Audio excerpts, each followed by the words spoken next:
Praise lord, హల్లెలూయా. ఈ సమయంలో దేవుని వాక్యం చదువుకుందాం. నిర్గమాకాండము 32వ అధ్యాయము 7వ వచనం నుంచి 14వ వచనం వరకు మార్చి చదువుకుందాం. నేను వచనాన్ని చదువుతాను, మరొక వచనం మీరు అందరూ కలిపి చదవండి. కాగా యెహోవా మోషేతో ఇట్లనెను, నీవు దిగి వెళ్ళుము, ఐగుప్తు దేశము నుండి నీవు రప్పించిన నీ ప్రజలు చెడిపోయిరి. నేను వారికి నియమించిన త్రోవ నుండి త్వరగా తొలగిపోయి తమ కొరకు పోత పోసిన దూడను చేసుకుని దానికి సాగిలిపడి బలి నర్పించి, ఓయి ఇశ్రాయేలు, ఐగుప్తు దేశం నుండి నిన్ను రప్పించిన నీ దేవుడు ఇదే అని చెప్పుకొనిరనెను.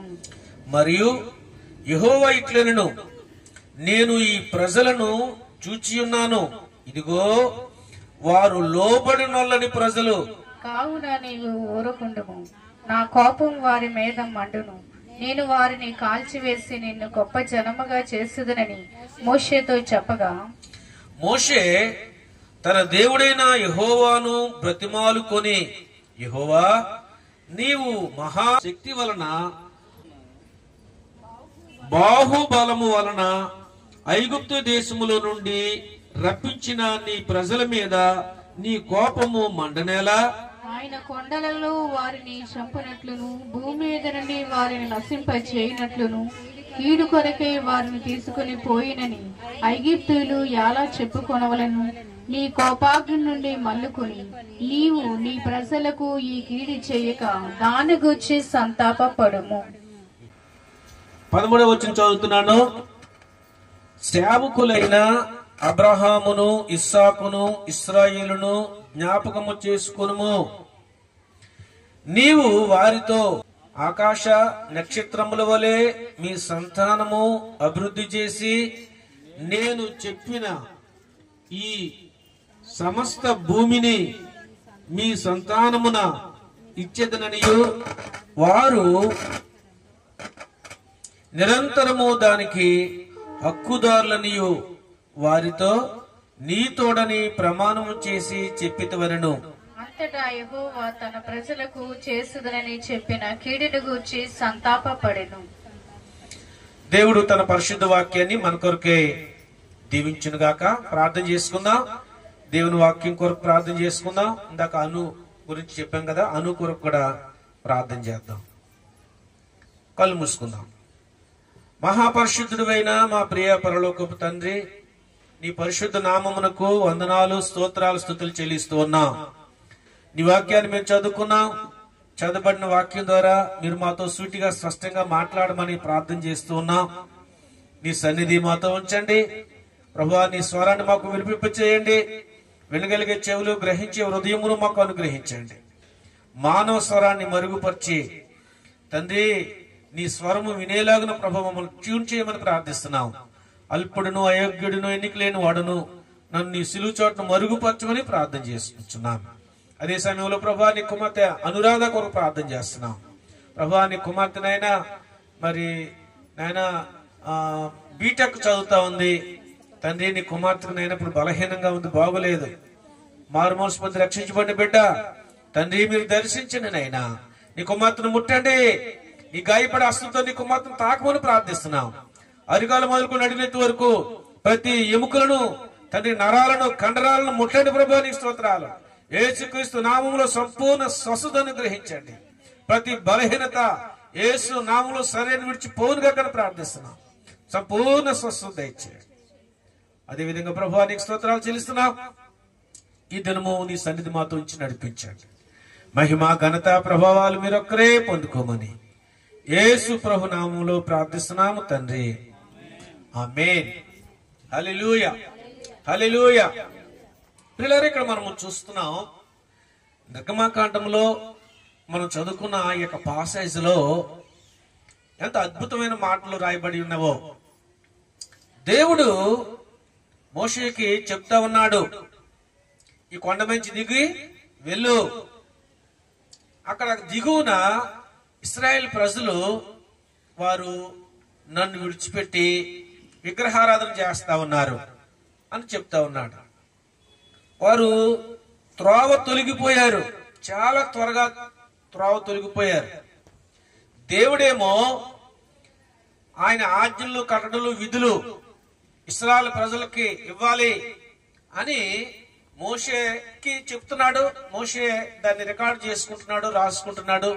అవి ప్రజలకు చెప్పి ఇలాగ మీరు జీవించాలి, ఇది దేవుని యొక్క ఉద్దేశం, ఇది చట్టం అని చెప్పడానికి 40 రాత్రులు పగళ్ళు ప్రభు సన్నిధిలో ఉండి దేవుడు చెప్పిన మాటలు ఆయన తీసుకుని ఇశ్రాయేలు ప్రజలకు అందించడానికి వెళ్ళాడు. ఈ లోపు సాతానుడు దేవుని ధర్మశాస్త్రము దేవుని ప్రజల దగ్గరకు వస్తే వారు ఆ ధర్మశాస్త్రాన్ని అనుసరించి నడుచుకుని దీవించబడతారు. అలా కాదు అని ముందుగానే ఆ ధర్మశాస్త్రం వాళ్ళ చేతికి రాకముందే గలిబిలి చేసి, ఆ మోషే అన్నవాడు ఏమైపోయాడు మాకు తెలియదు, మాకు అహరోన్ని ఇబ్బంది పెట్టి ఒక దూడం చేయించుకుని వారు ఏం చేస్తున్నారంటే ఇచ్చలవిడిగా ఆడుతా ఉన్నారు. అలాగా పరిస్థితుల్లో దేవుడు చూశాడు. మోషేకు తెలియదు, కానీ దేవునికి తెలుసు కదా. దేవునికి తెలుసు, చాలా బాధపడతా ఉన్నాడు దేవుడు తన హృదయంలో. అలాంటప్పుడు దేవుడు చెప్తున్నాడు, నువ్వు త్వరగా వెళ్ళు, ప్రజలు అక్కడ పాడైపోయారు, అది చాలా ఘోరంగా ఉంది. వారు లోబడిన వాళ్ళని ప్రజలు. ఎవరండి వారు? లోబడిన వాళ్ళని ప్రజలు. దేవుని మాటకు లోబడలేదు, ఇదే చూపించట్లేదు. త్వరగా వెళ్ళు అని చెప్తున్నాడు. ఈరోజు మోషే ఇశ్రాయేలు ప్రజల పక్షంగా చేసే ప్రార్థనల గురించి, దేవుడు వారి జీవితాల్లో చేసిన గొప్ప కార్యాల గురించి దేవుని వాక్యం నుంచి మనం ధ్యానం చేసుకుందాం. మనం కూడా రక్షించబడి చాలా రోజులైంది. రక్షించబడిన తర్వాత దేవుడు ఎన్నో అద్భుతాలు మన జీవితంలో చేశాడు. పాప బంధకాల నుంచి ప్రజలను మనల్ని విడిపించాడు. ఒక పరిశుద్ధమైన జనాంగంగా మనల్ని చేశాడు. అయినప్పటికీ కూడా కొన్నిసార్లు అపవాది చోటు చేసుకుని దేవుని సన్నిధిలోంచి మనం తొలగించి లోకములో కలిసిపోయేలాగున, పాపములో కొట్టుకుని పోయేలాగున చేస్తూ ఉంటాడు. వాళ్ళకంటే మనం గొప్పవారమేం కాదు. అయితే మనము ఆలోచించాలి. మనం దేవుని సన్నిధిలో ఆలోచించి జాగ్రత్తగా ఉంటే తప్ప మనం లేకపోతే మనం ఈ యొక్క ఆత్మీయ జీవితాన్ని కొనసాగించలేము. మోషే ప్రార్థన ద్వారా దేవుడు ఎన్నో అద్భుత కార్యాలు చేశాడు. అందులో కొన్నిటిని మనము ఈరోజు జ్ఞాపకం చేసుకుందాం. నిర్గమకాండం 16వ అధ్యాయం 4వ వచనం చదవండి. యెహోవా మోషేను చూచి, ఇదిగో ఆకాశము నుండి మీ కొరకు ఆహారమును కురిపించెదను, వారు నా ధర్మశాస్త్రమును అనుసరించి నడుతురో లేదో అని నేను వారిని పరీక్షించినట్లు ఈ ప్రజలు వెళ్లి ఏ నాటి బత్తెము ఆనాడే కూర్చుకొనవలెను. దేవుని స్తోత్రం, హల్లెలూయా. ఇక్కడ ఇశ్రాయేలు ప్రజలను దేవుడు పోషిస్తా ఉన్నాడు. మన్నా చేత పోషిస్తున్నాడు. అరణ్యంలో ఇశ్రాయేలు ప్రజలు ఉంటున్నప్పుడు ఇన్ని లక్షల మంది ప్రజలకి దేవుడు ఆహారాన్ని పెడుతున్నాడు. అయితే దేవుడు ఒక ఆజ్ఞ ఇచ్చాడు. ఏమిచ్చాడు ఆజ్ఞ? ఏ రోజు ఆహారం ఆ రోజే వారు కూర్చుకోవాలి. అంటే దానికి అర్థం ఏంటి? ఇశ్రాయేలు ప్రజలు దేవుని మీద ఆధారపడాలి. ఈ రోజు ఆహారం ఈ రోజే కూర్చుకోండి, ఎక్కువ ఉంది కానీ రేపటికి కూర్చుకోవద్దు. రేపటికి మరలా దేవుడు ఇస్తాడు, నమ్మాలి. రేపటికి ఇది పాడైపోద్ది కదా, మీరు ఎలాగ వస్తుంది, రేపు ఇస్తాడు దేవుడు, ఇది మనం ఇంటికట్టుకెళ్ళి ఫ్రిడ్జ్ లో పెట్టుకోవచ్చు. అలాంటి ఆలోచనలు తీసేసుకుని రేపటికి దేవుడు ఇస్తాడు అన్న విశ్వాసంతో మీరు జీవించాలి, దేవుని మీద ఆధారపడాలి అని ముందుగానే దేవుడు వాళ్ళకు చెప్పాడు. దేవుని యొక్క పరీక్ష, దేవుడు మనకి పరీక్షిస్తూ ఉంటాడు. కొన్నిసార్లు పరీక్షించినప్పుడు ఆ పరీక్షలో మనం ఫెయిల్ అయిపోతామో పాస్ అవుతామో, మన విశ్వాసం ఎలాగుందో, మన భక్తి జీవితం ఎలా ఉందో దేవుడు పరీక్షిస్తాడు. అబ్రహాంని కూడా దేవుడు పరీక్షించాడు. కానీ ఆ పరీక్షలో అబ్రహాం ఏం చేశాడు? నెగ్గాడు. మనం చదువుకుంటున్నాం చాలా సార్లు. దేవుడు మనల్ని కూడా పరీక్షిస్తాడు. కొన్ని శ్రమలు, కొన్ని కష్టాలు, అనారోగ్య పరిస్థితులు, ఆర్థిక ఇబ్బందులు, వస్తున్నప్పుడు నువ్వు ఎవరి మీద ఆధారపడుతున్నావు? దేవుని మీద ఆధారపడుతున్నావా, మనుషుల మీద ఆధారపడుతున్నావా చూస్తాడు. అయితే ప్రియులారా, ఇక్కడ మనం చదువుకుని 4వ వచనంలో దేవుడు అంటున్నాడు, ఇదిగో ఆకాశము నుండి మీ కొరకు ఆహారమును కురిపించెదను, వారు నా ధర్మశాస్త్రమును అనుసరించి నడుతురో లేదో అని నేను వారిని పరీక్షించినట్లు ఈ ప్రజలు వెళ్లి ఏనాటి బత్తెము ఆనాడే కూర్చుకొనవలెను. దేవుని స్తోత్రం, హల్లెలూయా. దేవుడు ఇస్తాడు, కానీ దేవుని మాటకు మనము లోబడాలి. లోబడతామో లేదో పరీక్షిస్తాడు. పరీక్షించినప్పుడు మన విశ్వాసాన్ని కాపాడుకుంటే దేవుని చేత మెప్పు పొందుతాం, లేకపోతే ఆయన ఆశీర్వాదం మనము పొందలేం. ఈ రోజు మనం చూస్తే కిందకి దిగుని చూస్తే వాళ్ళు కొంతమంది పాటించారు, కొంతమంది పాటించలేరు. ఎక్కువ కూర్చుకొని పట్టుకెళ్లారు, కానీ ఏమైంది? పురుగులు పట్టే, దాన్ని పంచేయలేదు, తినడానికి పంచేయలేదు. యేసు ప్రభు వారు కూడా పరలోక ప్రార్థనలో మత్తయి సువార్త 6వ అధ్యాయంలో 9వ వచనం నుంచి మనం చదివితే, అనుదినాహారము నేడు మాకు దయచేయండి అని శిష్యులకి ప్రార్థన నేర్పుతూ ఆ ప్రార్థనలో ఒక అంశం అనుదిన ఆహారము. అంటే ఏ రోజు గురించి ఆ రోజే మనం ఆలోచించమన్నాడు, రేపటి గురించి మనం ఆలోచించొద్దన్నాడు. ఎందుకు? మనకి దేవుడు ఉన్నాడు, సృష్టికర్త ఉన్నాడు, ఆయన చూసుకుంటాడు. ఆయన మీద ఆధారపడడం కోరు. చూడండి, మన పిల్లలు, చిన్నపిల్లలు ఉంటారు, వాళ్ళు ఎవరి మీద ఆధారపడతారు? తల్లిదండ్రుల మీద ఆధారపడతారు. రేపటి గురించి వాళ్ళు ఆలోచించరు. ఎందుకు ఆలోచించరంటే అన్ని కూడా తల్లిదండ్రులు చూస్తారు కాబట్టి. అలాగ మనము దేవుని దృష్టిలో పిల్లలమే. మనం దేవుని మీద ఆధారపడడం నేర్చుకోవాలి. మనుషుల మీద ఆధారపడడం కాదు, బ్యాంక్ బ్యాలెన్స్ ఉందని కాదు, లేక ఇంట్లో వస్తువులన్నీ ఉన్నాయి, రైసు, పప్పు దినుసులు, కిరాణా సామాన్లు, కూరగాయలు అన్ని ఉన్నాయి కాబట్టి మనకి ఇంకా భోజనం కొరకు ప్రార్థన చేయనవసరం లేదు అని కాదు. అన్ని ఉన్న ఆరోగ్యం లేకపోతే తినలేము. ఏ రోజుకి ఆ రోజు ప్రభు మీద ఆధారపడము మనము నేర్చుకోవాలి. అలా నేర్చుకోవాలనే దేవుడు పరీక్షిస్తాడు. అయితే మనం పరీక్షలో నెగుతున్నామో లేదో 15-16 వచనాలు కూడా చదవండి. ఇశ్రాయేలు చూచినప్పుడు ఏమైనది తెలియక ఇదేమి అని ఒకరితో ఒకరు చెప్పుకొనిరే. మోషే, మీరు తినుటకు యెహోవా మీకు ఇచ్చిన ఆహారము, యెహోవా ఆజ్ఞాపించినదేమనగా ప్రతి వాడును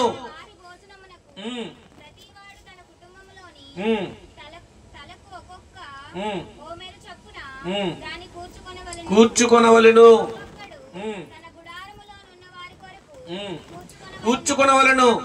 ఇశ్రాయేలులు అట్లు చేయగా కొందరు హెచ్చుగాను కొందరు తక్కువగాను కూర్చుకొనిరే.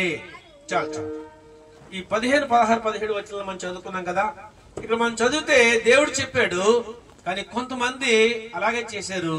కొంతమంది హెచ్చుగా కూర్చుకున్నారు, కొంతమంది ఏ రోజుకి ఆ రోజు సరిపడే కూర్చుకున్నారు. అంటే అర్థం ఏంటి? కొంతమంది దేవుని మీద విశ్వాసం ఉంచారు, కొంతమందికి దేవుని మీద విశ్వాసం లేదు, దేవుని మీద ఆధారపడలేదు, దేవుని మీద తిరుగుబాటే లెక్క. మనం ఎలాగున్నామో దేవుని మీద విశ్వాసం ఉంచుతూ మన జీవితాన్ని నడిపించుకుంటున్నావా, మన నావను నడిపించుకుంటున్నావా, లేకపోతే అవిశ్వాసంతో ఈ లోకంలో జీవిస్తున్నామో మనం ఆలోచించాలి. కాబట్టి ప్రియ దేవుని బిడ్డలారా, ఇంకొక వచనాన్ని మనం చదువుదాం. 8వ అధ్యాయము 3వ వచనం చదవండి. కొంచెం వెనక్కి వెళ్ళి 8వ అధ్యాయం 3వ వచనం.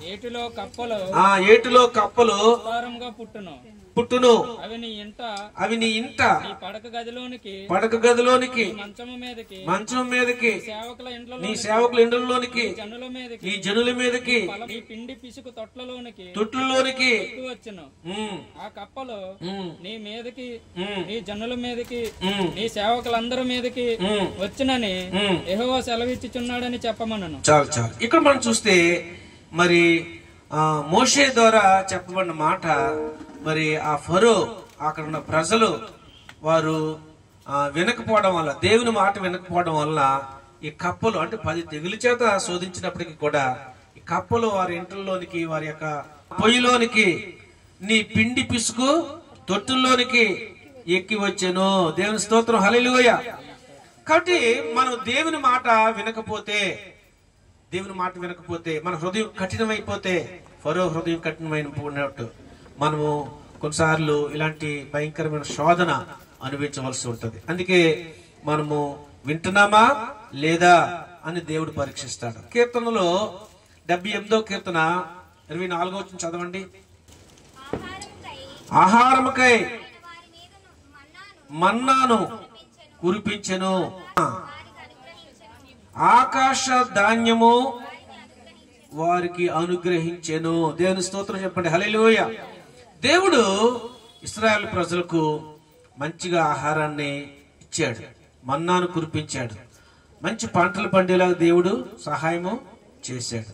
ఆ కిందకి చదివితే, దేవదూతల ఆహారము నరులు పూజించిరి, భోజన పదార్థములను ఆయన వారికి సమృద్ధిగా పంపెను, ఆకాశమందు తూర్పు గాలి రప్పించెను.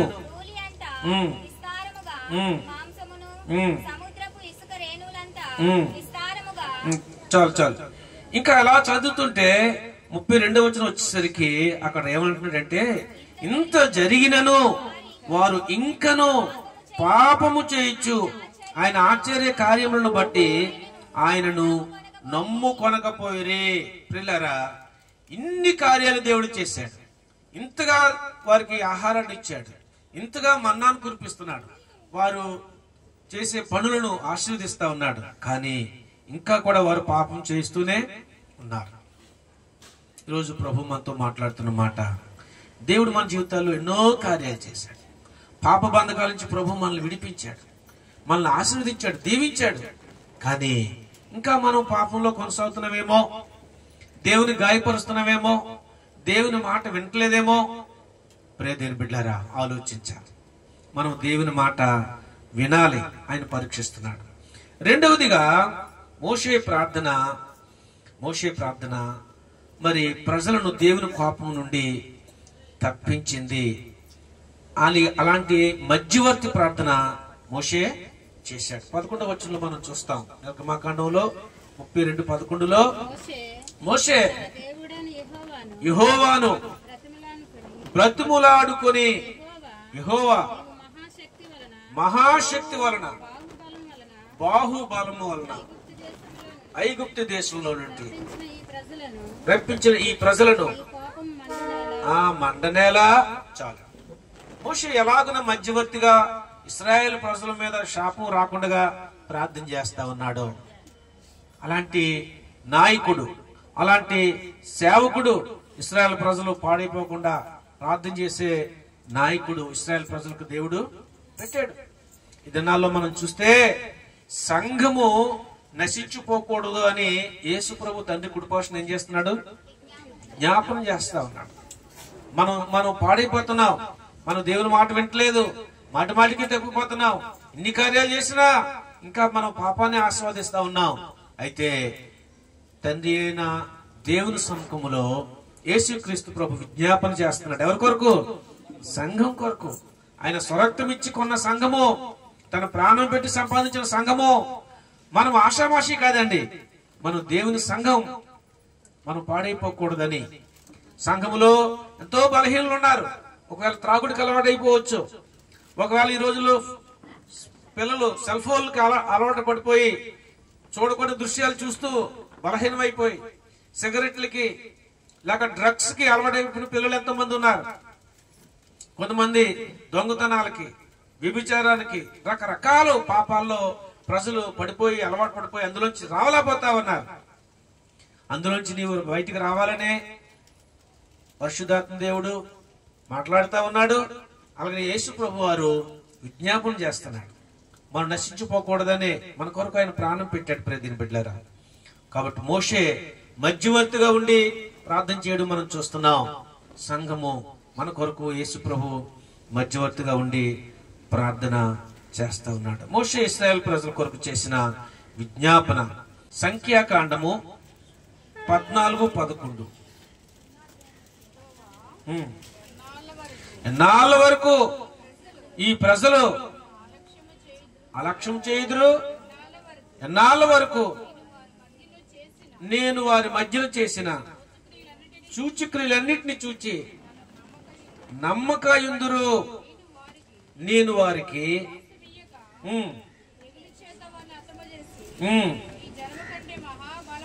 మహాబలము గల గొప్ప జనమును పుట్టించదునని మోషేతో చెప్పగా, మోషే యెహోవాతో ఇట్లనెను, అలాగైతే ఐగుప్తీయులు దాన్ని గూర్చి విందురు.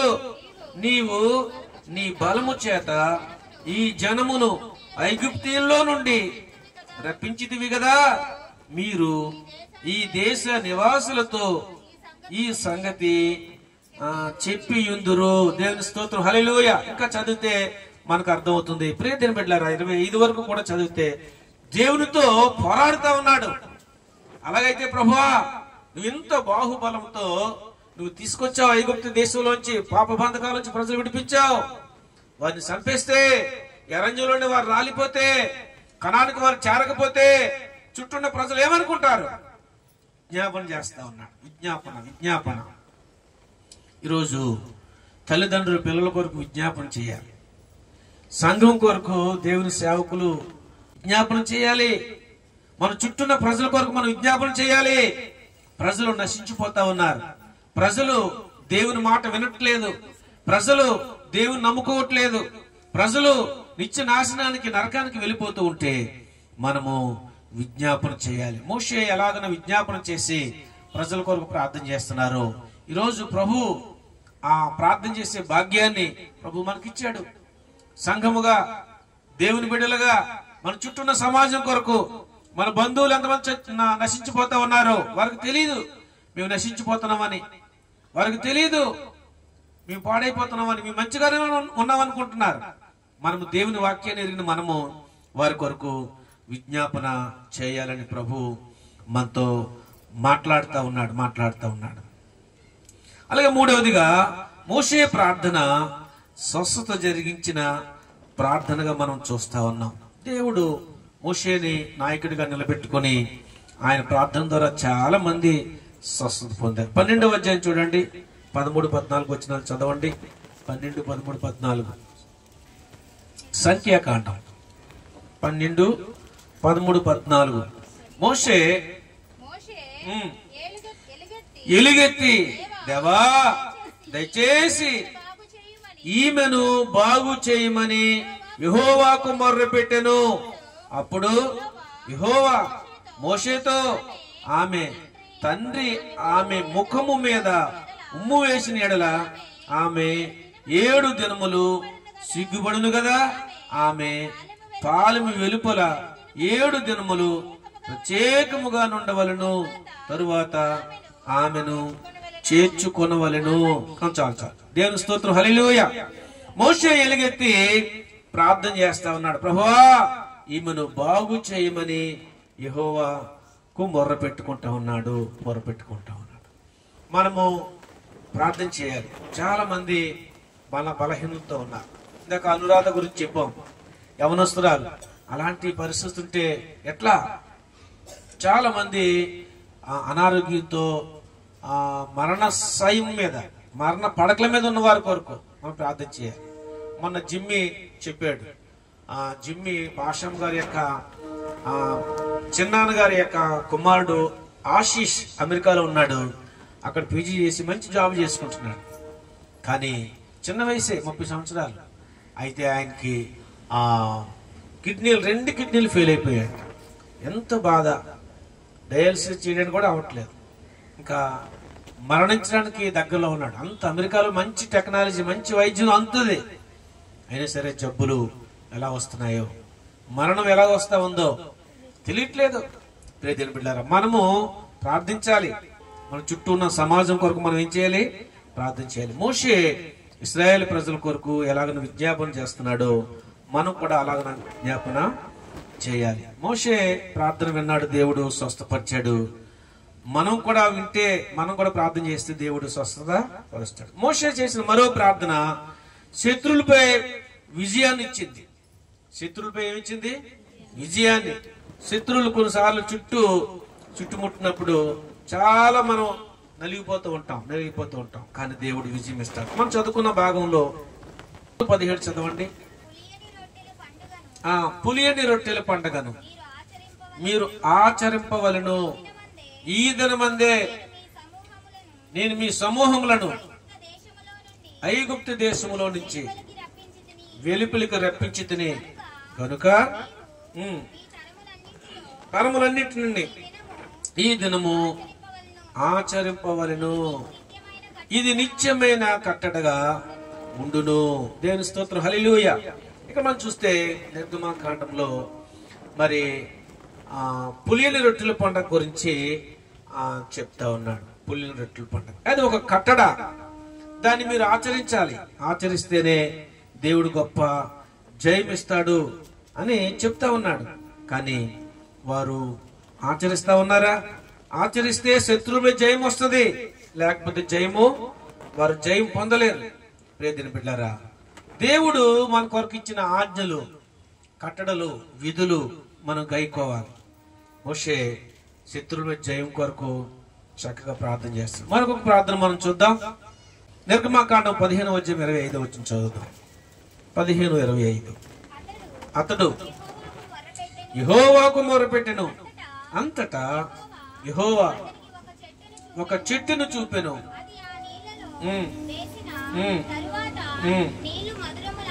మధురములైన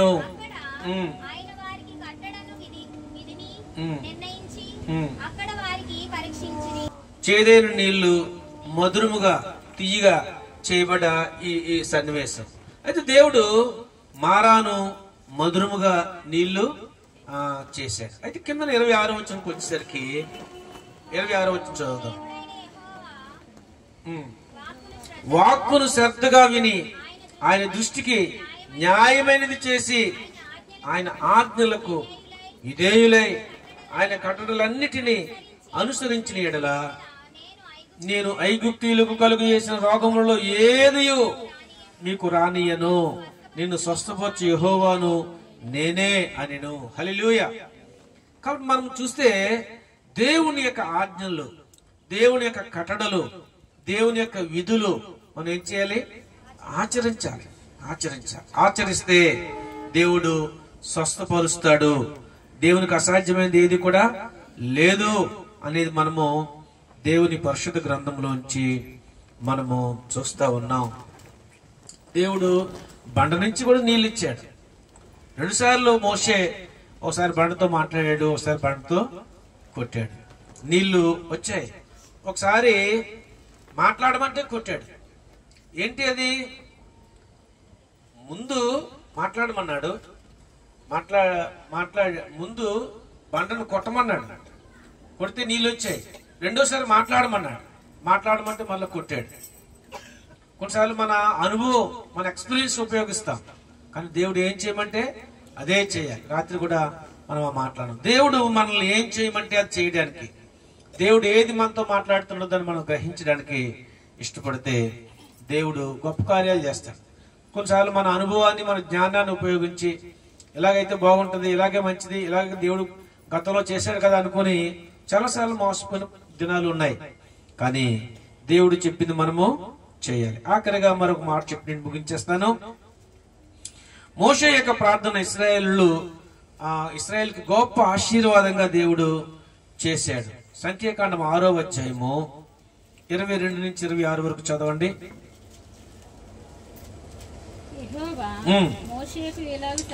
సెలవిచ్చెను, నీవు అహరోనుతోను కుమారులతోనూ మీరు ఇశ్రాయేలీయులను ఇలాగున దీవింపవలను. యెహోవా నిన్ను ఆశీర్వదించి కాపాడునుగాక. యెహోవా తన సన్నిధిని ప్రకాశింపజేసి కరుణించునుగాక. యెహోవా నీ మీద తన సన్నిధి కాంతి ఉదయింపజేసి సమాధానము కలుగు చేయును, ఇంకా కలుగు చేయను గాక. అంటే ఇశ్రాయేల్ ప్రజలను ఎలాగున దీవిస్తా ఉన్నాడు. మోషే చేసే ప్రార్థన అంటే అలాగన దేవుడు దీవించాలని ఈరోజు మనము అలాగన దీవెనకరమైన ఆశీర్వదకరమైన ప్రార్థనలు మనం చేయాలి. మన ప్రార్థన ద్వారా మన పట్టణము నశించిపోకుండా దేవుడు కాపాడుతాడు, మన సంఘాన్ని దీవిస్తాడు, మన కుటుంబాన్ని దీవిస్తాడు. ప్రార్థన లేమి లోటును బట్టే ఈరోజు మనము ఆశీర్వదించబడలేకపోతున్నాం. ప్రభు సన్నిధిలో మనం మొరపెట్టుకోవాలి. ఇశ్రాయేలు మోషేను అలాగనే దీవించాడు. 30 ద్వితోపదేశకాండంలో కూడా ఈ మాటలు ఉంటాయి చూడండి. ద్వితోపదేశకాండము 33:11 నుంచి చదవండి.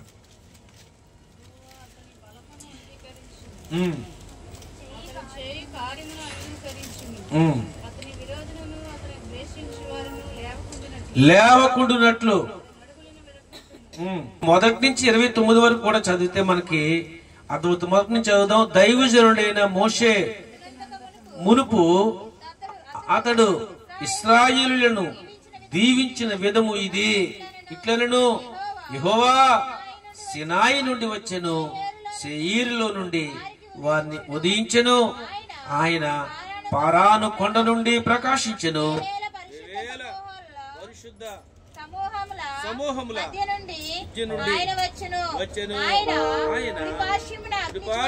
అగ్ని జ్వాలలు ఇక్కడ మనం చదివితే మనము ఇశ్రాయేల్ ప్రజలను ఎలాగన దీవించాడో, మోషే ఎలా దీవించి ప్రార్థన చేశాడు. ఈరోజు ఆ బాధ్యత ప్రభు మనకి ఇచ్చాడు. సంఘము ప్రార్థించగా ఈ సమాజాన్ని దేవుడు దీవిస్తాడు. సంఘము ప్రార్థించగా దేవుడు పట్టణాన్ని దీవిస్తాడు. సంఘము ప్రార్థించగా దేశాన్ని ఉజ్జీవపరుస్తాడు. ప్రభు వైపు దేశం తిరిగేలాగన ప్రభు కృప చూపిస్తాడు. మనము సంఘ బిడ్డలుగా, దేవుని బిడ్డలుగా మన చుట్టూన్న పరిస్థితులు మారాలి అంటే సంఘం ఏం చేయాలి? మరి ముఖ్యంగా మనం ఉంటున్న ఏరియా కొరకు మనం ప్రార్థించాలి. ఆ పేరుందా లేదా, చెడ్డ పేరుందా లేదా, ఉందే. అయితే ప్రభు మనల్ని ఇక్కడ పెట్టాడు. మనం ఈ ప్రాంతం కొరకు ఏం చేయాలి? ప్రార్థన చేయాలా వద్దా? చేయాలి. ఎవరు ఏ ప్రాంతంలో ఉంటే ఆ ప్రాంతం ప్రజలు దీవించబడాలని మనం ప్రార్థన చేయాలి. అందుకే ప్రభు మనల్ని పెట్టాడు. మోషే ఇశ్రాయేల్ ప్రజల కొరకు ఎలాగున ప్రార్థన చేశాడు, మనం కూడా ప్రజల కొరకు ప్రార్థన చేయాలి. దేవుడు ఈ మాటలు మన కొరకే దీవించును గాక. చిన్న ప్రార్థన చేసుకుందాం. మహాపరిశుద్ధమైన మా తండ్రి, జీవం గల దేవా, నీ వందనాలు చెల్లిస్తూ ఉన్నా. ఇంతవరకు నీ సన్నిధిలో మోషే ప్రార్థన ద్వారా నువ్వు చేసిన కార్యాలు మేము ధ్యానం చేసుకున్నాం. ప్రభువా నీకు స్తోత్రాలు చెల్లిస్తున్నాం. నిర్గమాకాండంలో, సంఖ్యాకాండంలో, ద్వితోపదేశకాండంలో ప్రభువా నీకు వందనాలు చెల్లిస్తున్నాం తండ్రి. మీరు మాతో మాట్లాడారు. మేము కూడా ప్రభువా తండ్రి మా బిడ్డల కొరకు, సంఘం కొరకు, మా చుట్టూన్న సమాజం కొరకు నీ సన్నిధిలో ప్రార్థన చేయాలని ప్రభువా నువ్వు మాతో మాట్లాడావు. ప్రభువా నీకు స్తోత్రం చెల్లిస్తున్నాం తండ్రి. అలాగే ప్రార్థించేవారుగా, ప్రార్థించే సంఘముగా మమ్మల్ని అందరినీ మీరు చేయమని ప్రార్థన చేస్తున్నాం. మహిమ, ఘనత, ప్రభావాలు మీరే పొందుకోమని యేసు ప్రభు నామములో ప్రార్థిస్తున్నాము తండ్రి. ఆమేన్.